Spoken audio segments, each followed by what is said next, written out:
CNE news में आप सभी का स्वागत है और अब लेते हैं खबर विशेष की ये खबर। आज चंडीगढ़ नगर निगम हाउस की बैठक में भाजपा से पार्षद सौरभ जोशी ने बड़े घोटाले की ओर इशारा किया है। इस पर कमिश्नर अनिंदिता मित्रा ने भी गंभीरता से लेते हुए कहा कि यदि कोई इसमें दोषी है तो उसके खिलाफ FIR दर्ज हो।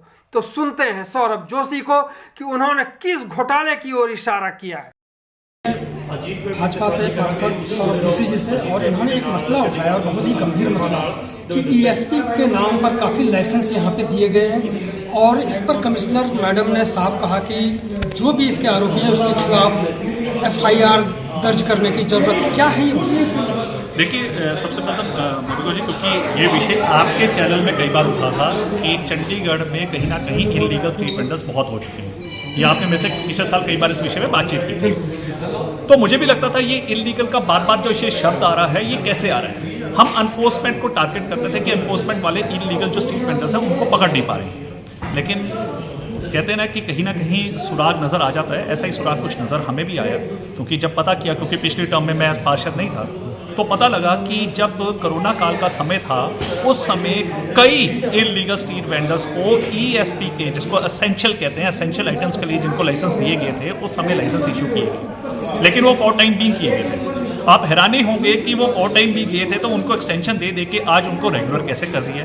तो जब ये डेटा पे हमने बात की तो कमिश्नर मैम ने कहा कि अगर ऐसा कुछ किसी अफसर ने किया है, ये नेक्स्ट टाइम हम आपको पूरा area wise, village wise, colony wise, जहाँ जहाँ सेक्टर वाइज हम आपको डेटा देंगे कहाँ कहाँ ESP के लाइसेंस उन 2 सालों में दिए गए थे, अगर उनको एक्सटेंशन दी है तो वो किस रीजन में और किस अधिकारी ने दी है, ये भी हम आपको डेटा ला के देंगे। हमने देखा है कि जो ये एसेंशियल सर्विस वाले जो आप बात उठाया आपने, वो हमने देखा कि कई जगह पार्किंग को उसने कब्जा कर लिया है, बम्पर जो बीच में बने हुए हैं, डिवाइडर टाइप के जो है, सबको कब्जा करके बैठा हुआ इत्मीनान से।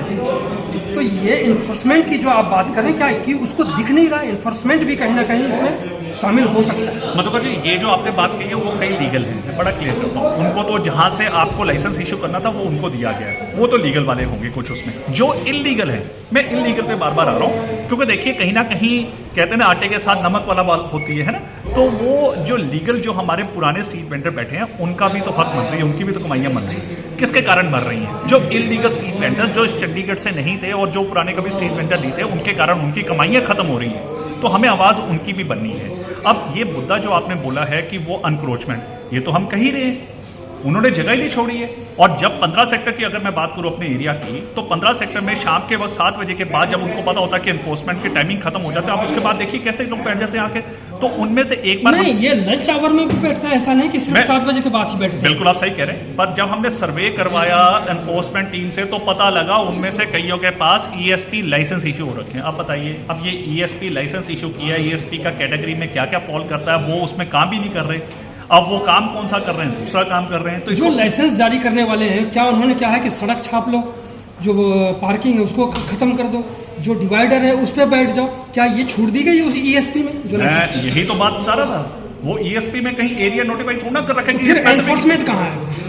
एनफोर्समेंट तब काम करती है जब उसमें स्पेसिफिकली लिखा हो लाइसेंस में कि ये पर्टिकुलर एरिया में इस स्थान पे वो कैटेगरी में व्यक्ति बैठेगा।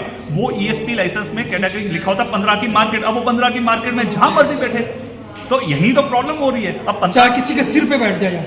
मैं कह रहा हूँ कि ये शब्द तो मैं नहीं लूंगा, लेकिन मधुकर जी कहीं ना कहीं अगर आप सड़क पे बैठते हैं, डिवाइडर पे बैठते हैं, फिर तो सिर ही है जो लोगों की परेशानी है। देखिए, परेशानी जिस व्यक्ति ने दी है और जिस अफसर ने दी है, मैं तो सबसे कहूँगा आपके माध्यम से कि मैंने तो कहा है, हाउस में आपने नोटिस किया, कमिश्नर मैडम से मैंने साफ बोला है कि उस व्यक्ति पे सख्त से सख्त कार्रवाई करें जिसने चंडीगढ़ को फड़ीगढ़ बना दिया। Thank you. CNE न्यूज के साथ बने रहने के लिए आप सभी का बहुत बहुत धन्यवाद।